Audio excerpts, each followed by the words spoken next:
Nama saya Tika Sartika, sekarang usia saya 31 tahun dan saya menjalani bisnis Jiglo ini dari tahun 2012.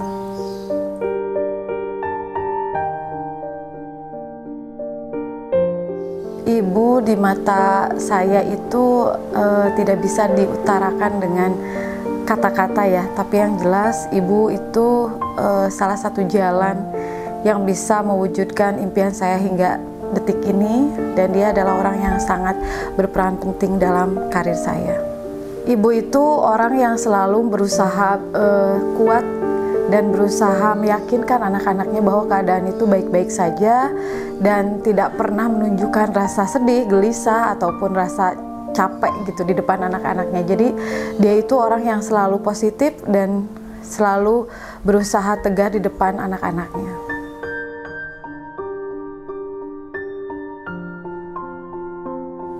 Paling ingat waktu sama ibu diajak jualan ke pasar pas usia sekitar 8 tahun, pas kelas 3 kalau nggak salah, kelas 3 SD.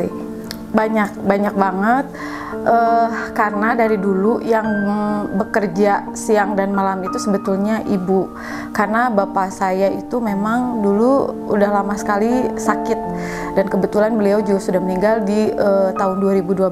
Jadi memang ibu itu dari saya masih SD, saya kuliah itu berjuangnya sendiri. Bapak sih sebetulnya lebih diem di rumah, mantau perusahaan atau usahanya tuh dari rumah gitu. Jadi ibu tuh benar-benar terjun langsung ke pasar, langsung ke customer. Jadi benar-benar ibu yang berjuang.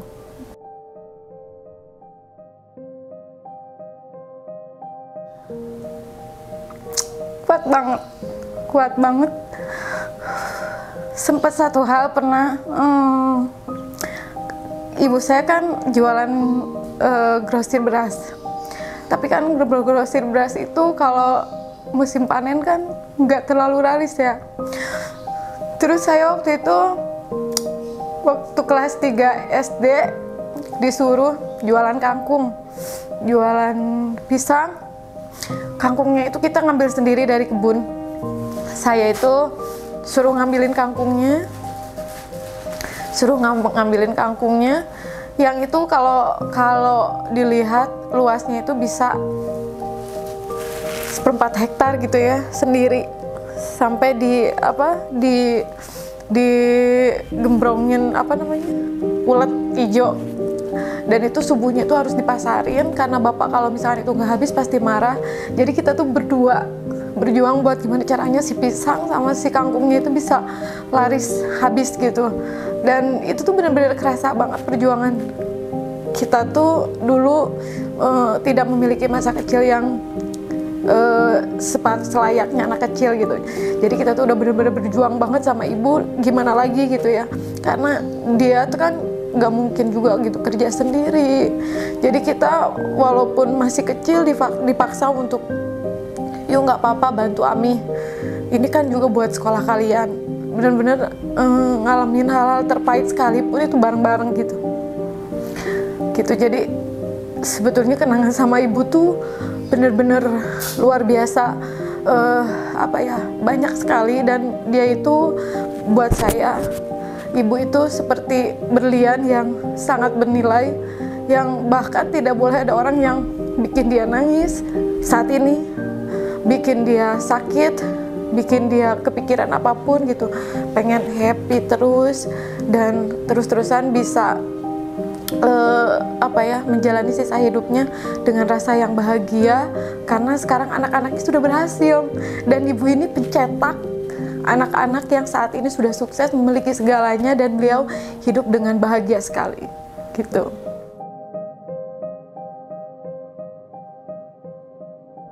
Waktu, pengen banget punya waktu yang banyak untuk ibu di saat sekarang tuh mungkin lagi sibuk-sibuknya, cuman karena kesibukan ini ibu juga sih sebetulnya sudah paham banget anaknya sibuk banget.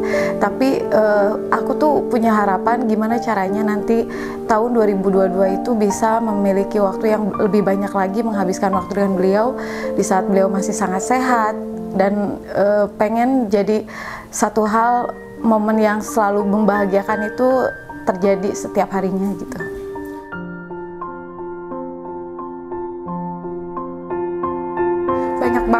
Banyak banget. Aku tipikal orang yang tidak mau diatur, tidak mau dikasih tahu.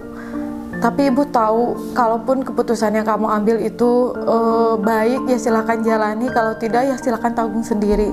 Selama ini keputusan-keputusan yang agak sedikit gila dari segi usaha gitu kan, ngambil keputusan apapun aku ambil, tapi alhamdulillah hasilnya selalu yang terbaik buat ibu. Jadi apapun sekarang ini, tujuan aku berusaha keras itu untuk ibu, untuk anak-anak, dan untuk keluarga besar intinya.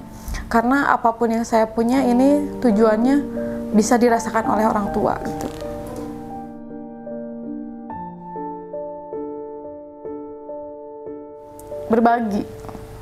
Berbagi, mengasihi. Seberapa jelek pun sifat kamu, dengan kamu selalu berbagi ke orang-orang, menyambung kehidupan orang lain, itu akan menjadi nilai yang sangat berharga dan mulia.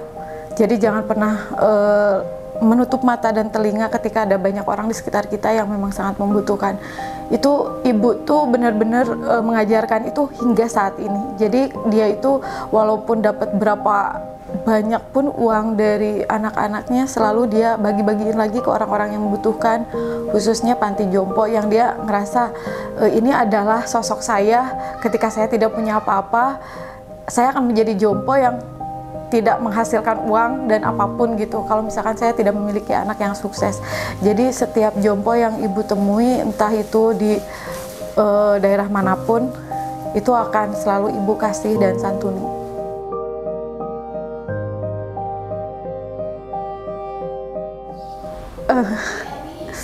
Ami, terima kasih untuk segala perjuangan, kasih sayang, keringat dan air mata, serta doa yang gak pernah putus siang dan malam.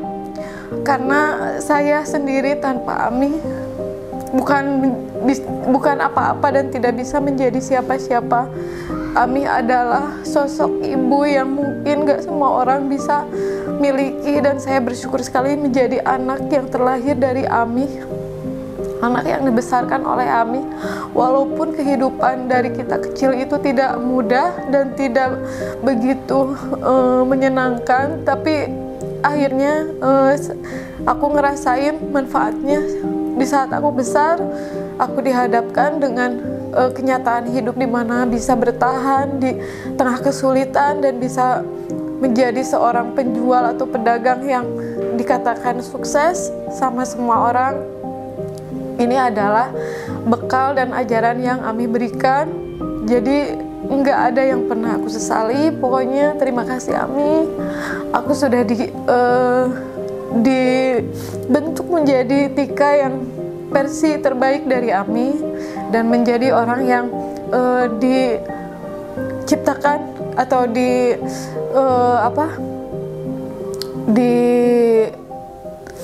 dijadikan leader oleh banyak orang. Ini berkat Ami, ajaran Ami, keluarga, semuanya. Dan pokoknya intinya terima kasih. Ami adalah orang terbaik, termulia di mata saya, dan terima kasih untuk segala perjuangan yang gak pernah sia-sia.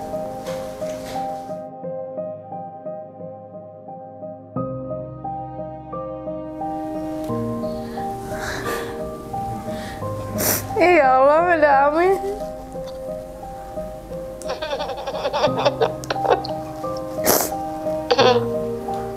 Ami,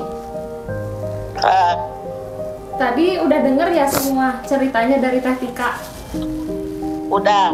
Gimana perasaannya Ami? Ya terharu, sedih, gembira, dia bisa berbagi, sayang sama semua orang, sayang sama saudara gitu. Melihat orang yang membutuhkan, dia sangat peduli gitu sama orang yang membutuhkan sama dia.